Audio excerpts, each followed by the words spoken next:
I'm going to need that a lot later. Guess I'd better put it on the shelf.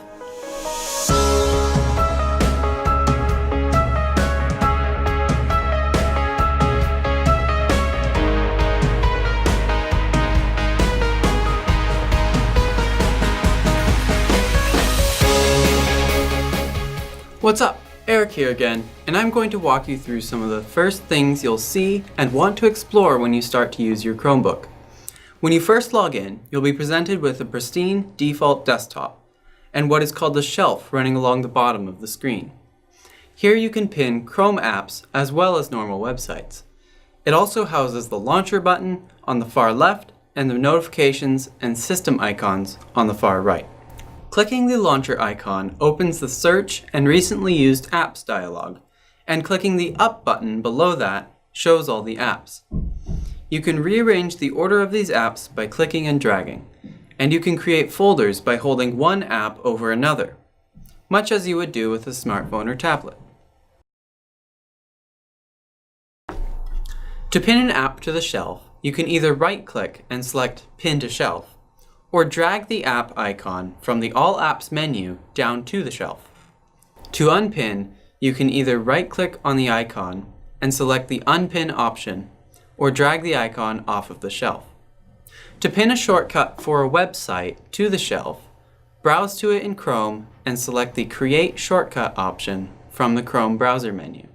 To install Chrome apps, open the Chrome Web Store from the launcher and find the app you need to install. Then click Add to Chrome. Allow for the needed permissions and wait for it to install. To remove an app, browse to its icon in the launcher. Right-click and select Uninstall. If it's a pinned website, then select Remove from Chrome. On the right, you can see the bell icon for notifications.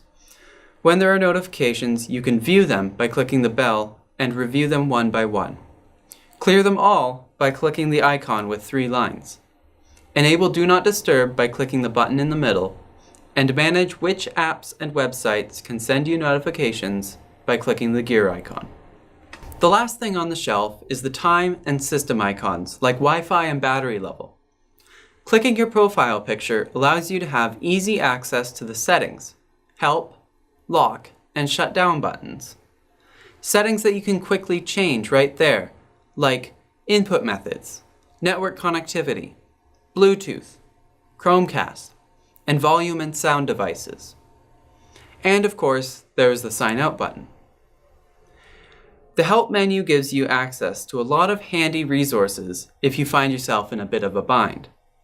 And the Settings button gives you access to all the settings you are ever likely to need. Some of these settings are disabled to make sure you don't change things you shouldn't on accident or on purpose, and the rest you can fiddle with to make your Chrome OS experience as comfortable as possible. And that's the shelf for you. Keep following along with these videos and I'll introduce you to the keyboard and trackpad, give you tips on working with apps, editing documents, how to take screenshots, and more.